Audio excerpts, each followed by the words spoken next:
watching Positive Barta platform. Think positive, be positive. নমস্কার। আজকে আমরা পজিটিভ বার্তার পক্ষ থেকে যে বিকাশ টকশো আমরা প্রতিনিয়ত করে থাকি, আজকে আমরা আরেকটা নতুন টপিক নিয়ে আলোচনা করব, যেটা হচ্ছে আর্টস এক্সিবিশন সম্বন্ধে। আজকে আমরা এই বিকাশ টকসে বিশেষ কিছু অতিথিকে আমরা পেয়ে গেছি। সর্বপ্রথম আমি স্যারের পরিচিত জেনে।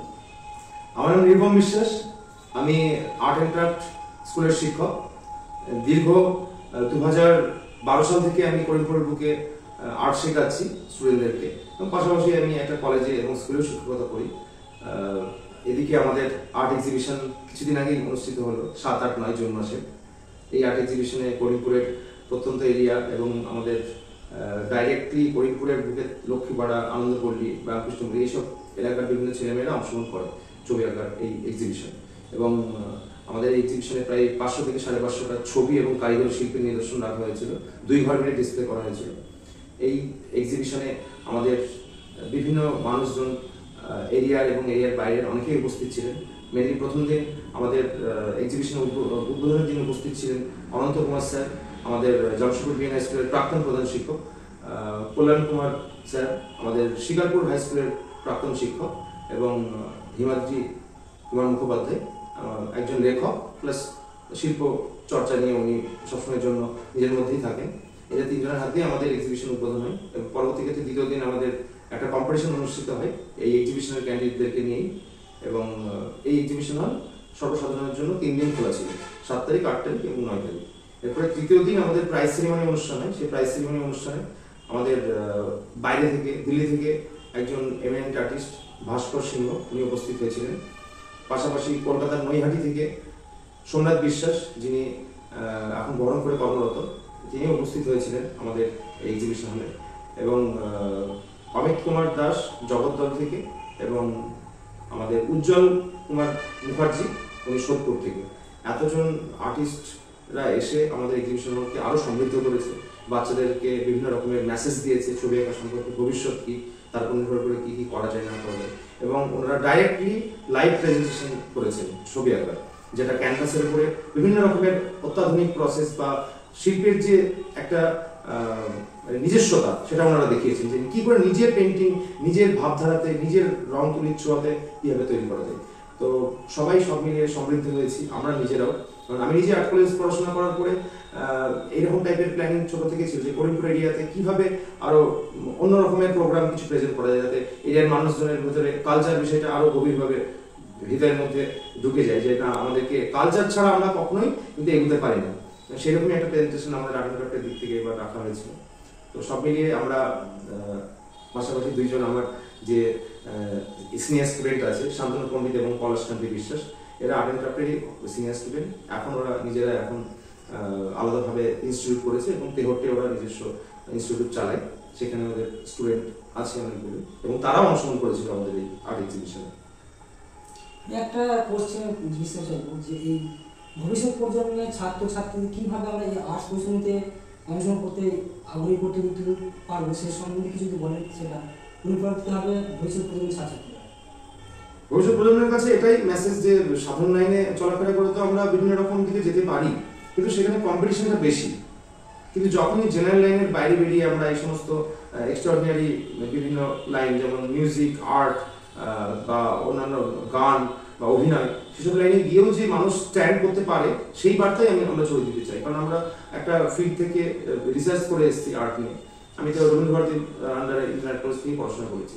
তো ওখান থেকে যখন বিভিন্ন রকমের স্কোপ পেয়েছি, বা বিদেশ থেকেও অফার এসেছে আমার 2বার। আমি মেনলি দেশের মাটিকে ভালোবাসি, এবং এই মাটির গান শুনতে চাই সবাইকে নিয়ে একসাথে। সেই কারণেই এরিয়ার ডেভেলপমেন্টের জন্য আমি যেরকমভাবে এরিয়ার কথা ভেবে আমি এখানে আছি, ঠিক সেইভাবে আমি মানুষজনদেরকে বিশ্বাস করতে বলবো যে আগামী দিনে আর্ট নিয়ে অনেক কিছু পথ খুলে যাবে। আর এখন পথ খোলা আছে, যেটা আমাদের করিমপুরের বুকে এই সমস্ত বিষয়ে আলোচনা কম হয়, বা খুব কম মানুষজন আর্ট কলেজে পড়তে যায়, চান্স পায় খুবই কম মানুষজন। সেক্ষেত্রে ভবিষ্যতে যেটা আরও বাড়বে ধীরে ধীরে, এবং মানুষজনের বিভিন্ন অ্যাড এজেন্সি, বিভিন্ন পত্রপত্রিকাতে, অ্যানিমেশনের মধ্যে, বিভিন্ন ফ্যাশন ডিজাইনিংয়ের ভিতরে, ড্রেস ডিজাইনিংয়ের ভিতরে, স্কুল টিচার, বিভিন্ন কলেজের প্রফেসরের জন্য সমস্ত জায়গাতে কিন্তু এর পথ খোলা আছে। আমরা আজকে বিকাশ টক্সে স্যারের কাছ থেকে আমরা যে এই শিল্প প্রদর্শনী অর্থাৎ আর্টস এক্সিবিশন এই সম্বন্ধে বিস্তারিত তথ্যগুলি আমরা জানতে পারলাম। স্যারের যে সিনিয়র স্টুডেন্টের কাছ থেকে আমরা কিছু জানবো, স্যার দেখছি বলুন। নমস্কার, আমার নাম শান্তনু পণ্ডিত। তো এই যে করিমপুরে আর্ট এক্সিবিশনটা হয়েছিল, তো তারে জামিন পার, এই তারে জামিন পার এটা দ্বিতীয় বার্ষিক আর্ট এক্সিবিশন। এই আর্ট এক্সিবিশনের সম্পূর্ণ কৃতিত্ব আমি নিরূপম স্যারকে দিতে চাই। আমরা ওনার প্রাক্তন ছাত্র। আমরা এর আগে আর্ট অ্যান্ড ক্রাফট থেকে শিক্ষা গ্রহণ করেছি আর্টের বিষয়ে, এবং পরবর্তীকালে নিজেরা পেহটে নিজেদের এক একটা করে স্কুল পরিচালনা করি। আমার স্কুলের নাম উইংস অফ আর্ট, আর আমার পাশে এক বন্ধু আছে, তার নাম ওশিয়ান অফ আর্ট। তো আর্ট এক্সিবিশন সম্পর্কে আমি কিছু কথা বলে যাই। যেমন শিল্প জিনিসটা কিন্তু আমরা বুঝি যে খুব একটা ছোট্ট অংশ না, শিল্প কিন্তু ছোট্ট অংশ না। শিল্প একটা নিজের মধ্যেই বিরাট বড় একটা ব্যাপার। যেমন যখন মানুষ ঠিক করে কথা বলতে শেখেনি, সেই সময়কার আদিম যুগের সময়কার কথা বলছি, তখন কিন্তু মানুষ ইশারা কথা বলতো। সেই সময় মানুষ দেওয়ালে, গুহার দেওয়ালে অথবা গাছের ছালে, পাহাড়ের গায়ে ইট পাথর, কাঠ কয়লা এইসব দিয়ে ছবি আঁকা শুরু করেন এবং নিজের মনের ভাবটাকে প্রকাশ করেন। তো এই যে ভাবটা, এটা কিন্তু আদিম যুগ থেকে চলে আসছে। তো এই জিনিসটা আমরা চাই প্রত্যেকটা মানুষের মধ্যে জাগরণ ঘটুক আর্ট বিষয়ে, শিল্প বিষয়ে। তো সেই প্রচেষ্টাই নিরূপমদা করছে এবং আমরা তার সঙ্গী হিসেবে তার পাশে সর্বদা থাকার চেষ্টা করছি। ধন্যবাদ। আমরা প্রতিনিয়তই যেহেতু আমাদের পজিটিভ বার্তার পক্ষ থেকে বিকাশ টক সহ করে থাকি, আজকে আমরা আর্টস এক্সিবিশন সম্বন্ধে জানলাম। পরবর্তীতে আমরা এই ধরনের আরও নিত্য নতুন যে প্রোগ্রামগুলো করে থাকি, সেখানে আমরা ভবিষ্যৎ প্রজন্মের যে ছাত্রছাত্রীরা তাদের অনুপ্রাণিত করা যাবে, তারা কীভাবে ভবিষ্যৎ দিয়ে তাদের আরও যে উদ্যোগ গড়ে তুলতে পারবে, তারই মধ্যে আমরা আজকে জানতে পারলাম আর্টস এক্সিবিশন। এই আর্টস এক্সিবিশন সম্বন্ধে যে বিস্তারিত তথ্য স্যার দিলেন, এখান থেকে ছাত্রীরা তাদের শিল্প সম্বন্ধে তাদের যে কোনো দক্ষতা অর্জন ক্ষেত্রে তারা কিন্তু শুরুর দিক থেকে তারা বিভিন্ন অর্জন করতে হবে। এছাড়া তাদের কর্মজীবনের ক্ষেত্রে বিভিন্ন যে দক্ষতাগুলি জানা যায়, স্কুল থেকে শুরু করে বিভিন্ন বিদেশ থেকে লাইব্রেরি, তারা সেখানে কিন্তু অংশগ্রহণ করতে পারবে। তাদের কর্মজীবনের ক্ষেত্রেও একটা কিন্তু উজ্জ্বল ভবিষ্যৎ তারা কিন্তু করতে পারবে এই আর্টস এক্সিবিশন সম্বন্ধে বা বিভিন্ন তার দক্ষতা অর্জন করার পর। আমি আজকে স্যারের আরেক সিনিয়র ছাত্রের কাছ থেকে আর্টস এক্সিবিশন সম্বন্ধে কিছু জানতে চাইছি। নমস্কার, আমার নাম পলাশকান্তি বিশ্বাস, আমি তিহট্ট থেকে এসেছি। আমার স্কুলের নাম হচ্ছে Ocean of Art. Ocean of Art টাকাটার পেছনে একটাই কারণ, মানে ওশিয়ান মানে সাগর, মহাসাগর। তো শিল্প একটা সামান্য জিনিস নয়, মানে ভীষণই একটা বড় একটা জিনিস। যেমন সাগরের কোনো তল নেই, শিল্পেরও কোনো তল নেই।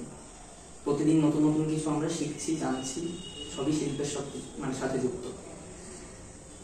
প্রথম কথা, তারে জামিন পার যে এক্সিবিশনটা বিগত 2 বছর ধরে হচ্ছে, আমরা খুব কষ্ট করে জিনিসটাকে অ্যারেঞ্জ করছি আর খুব আনন্দের সাথে অ্যারেঞ্জ করছি, যাতে বাচ্চারা আরো ভবিষ্যতে দেখে আরো ভালো কিছু শিখতে পারে, যাতে বাচ্চারা আরো এগোতে পারে।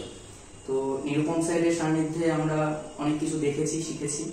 আরো চাইবো যে এগিয়ে যেতে সামনের দিকে, বাচ্চাদেরও আরো গার্জেনদেরও চাইবো যে বাচ্চাদের এইসব দিকগুলোকে একটু প্রায়োরিটি দেওয়া হোক, যারা সবাই সবসময় এগিয়ে যেতে পারে। ব্যাস, আমার এইটুকুই বলার আছে, বেশি কিছু বলবো না। ভালো থাকবেন, নমস্কার। আজকে বিকাশ টক্সে আমরা নিরূপম স্যারের আরেক বিশেষ সিনিয়র ছাত্রের কাছে জানতে পারলাম যে এই ছাত্রছাত্রীরা তারা এই আর্টস সম্বন্ধে, অর্থাৎ আর্টস শুধু আর্টস এক্সিবিশন সম্বন্ধে বললাম না, বিভিন্ন শিল্প দক্ষতা কিন্তু তারা তুলে ধরতে পারে।